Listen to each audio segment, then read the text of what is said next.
Здравствуйте, Николай, приветствуем вас. Сегодня Добрый день. мы хотели бы в первую очередь поговорить о том, что происходит в Грузии. Как вы знаете, на прошлой неделе премьер-министр говорил о неком вхождении в 2030 году Грузии и вместе с Абхазией и Южной Осетией в Евросоюз, и при этом там полностью принимают закон об иностранном влиянии. Как вам кажется, не противоречат ли эти вещи друг другу и почему все так? Ну, в данном случае эти вещи друг другу совершенно не противоречат, поскольку они регулируют разные направления, скажем так, политической деятельности, политической практики нынешнего грузинского руководства.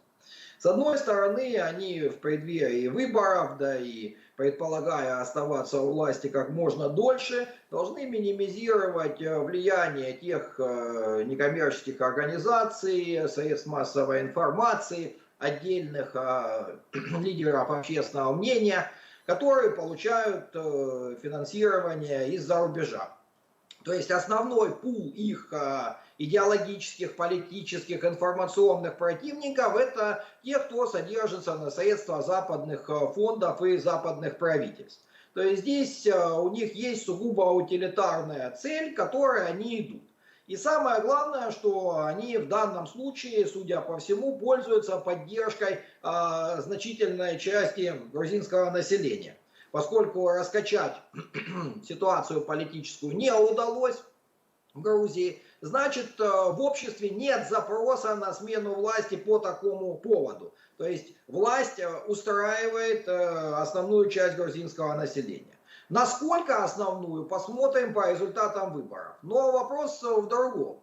Вряд ли любой политик в Грузии, который не хочет стать архивным политиком или уйти в тираж, заявит сейчас точку зрения, согласно которой Грузия может через 5, 10, 50 лет рассматриваться без Абхазии и Южной Осетии. Но с таким же успехом любой политик в Абхазии, который сейчас выйдет и заявит, что мы видим свое будущее в составе Грузии, точно так же выйдет в тираж. То есть здесь это то, что нельзя приступать, своеобразная красная линия. То есть никакой иной позиции у человека, который понимает текущий грузинский политический и ментальный дискурс, быть не может.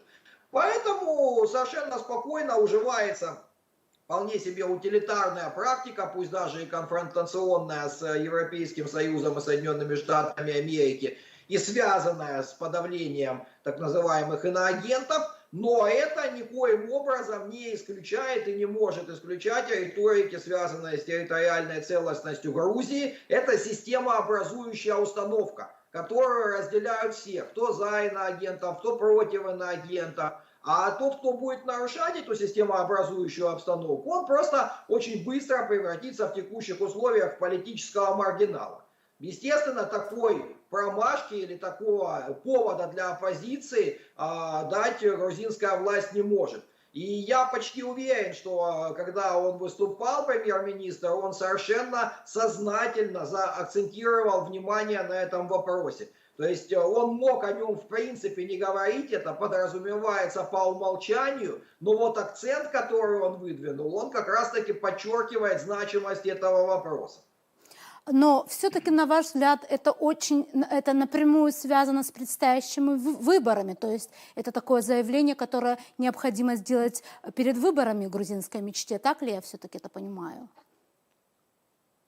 Совершенно верно. Это своего рода, вот как мы, исполняя какие-то религиозные ритуалы, совершаем некоторые действия в церквях, мечетях, синагогах, точно так же, так сказать, это политический ритуал. То есть текущая власть демонстрирует, что основополагающий принцип, который разделяет на сегодняшний день большая часть грузинского общества, подавляющее большинство, ею соблюдается неукоснительно. Ну, то есть это своего рода такой минимальный допуск к дальнейшей политической деятельности. То есть без этого невозможно себе представить никакую политическую силу, которая в Грузии хочет что-то выиграть, не говоря уже о том, чтобы управлять страной. А еще вопрос у многих заключается в другом. Значит ли это все на самом деле, что в Грузии у власти люди, которые как бы отходят от прозападной позиции, если в суть вглядываться?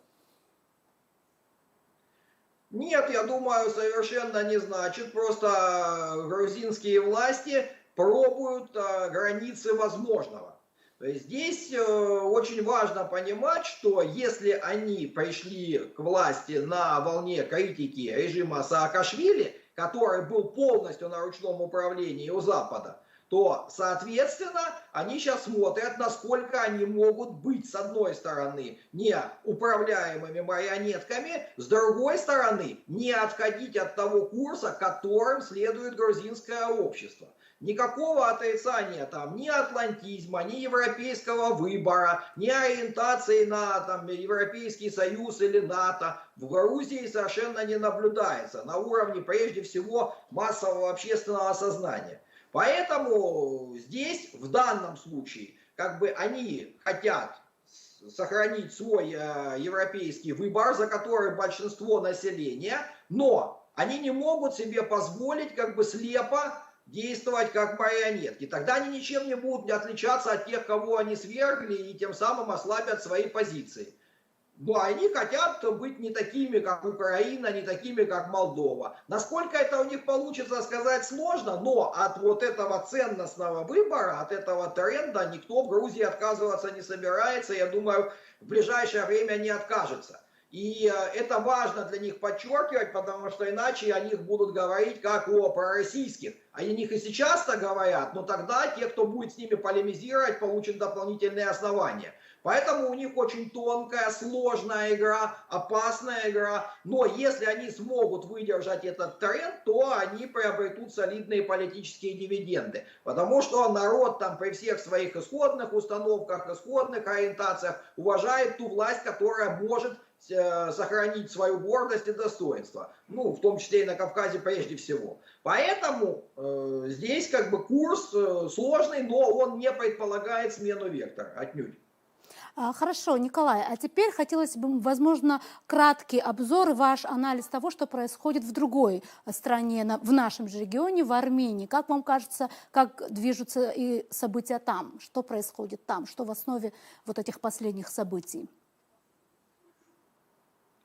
Ну, я бы начал с одного как бы момента, который 10 лет назад казался сугубо научным, а сейчас мы как бы пожинаем результаты, ну, в целом так глобально, недостаточной восприимчивости к тому, что показывают данные исследований. Еще 10 лет назад исследования, которые проводились в Армении, показывали, что запрос на европейский или проевропейский, проамериканский курс у тех, кто моложе 50 лет, они доминируют однозначно. За 10 лет эта планка сдвинулась еще выше. То есть именно это позволило Пашиняну и первый раз взять власть в свои руки, позволило удержать и проводить тот курс, который он проводит сегодня. То есть совершенно очевидно, что в данном случае как бы общий запрос, он сформировался точно таким же, как в Грузии. Это результат как бы очень специфической политики Российской Федерации, которую можно совершенно спокойно критиковать. Многие в Москве рассуждают по принципу, говоря о постсоветском пространстве, а куда они от нас денутся? Ну, если никаких усилий не предпринимать, то очень хорошо денутся и очень быстро. И примеров тому много. И по большому счету, за исключением Белоруссии, очень даже все стремятся куда-то деваться. Поэтому здесь первое обстоятельство, ясно, что это все возникло не на пустом месте, и все, кто рассуждает о том, что это результат там каких-то финансовых вливаний, прямого вмешательства, да, и финансовых вливаний, и прямого вмешательства, но все это легло на благодатную почву, иначе бы это зерно не выросло. Это как бы первое обстоятельство. Второе обстоятельство, откуда тогда взялось протестное движение?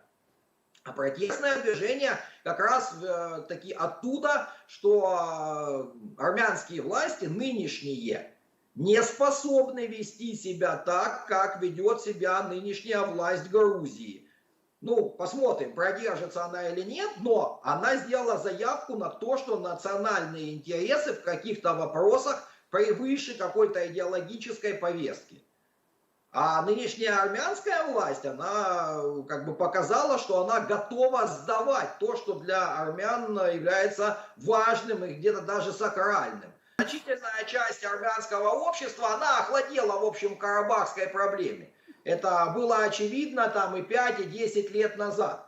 И до той поры, пока выходцы из Карабаха занимали сильные позиции в управленческих властных структурах самой Армении, это было не так заметно. Теперь это заметно, и это очевидно, и Пашинян очень хорошо эту волну обуздал. Но другое дело, что как бы все равно для части общества это вопрос очень болезненный, но еще более болезненный вопрос о том, что это будет иметь продолжение.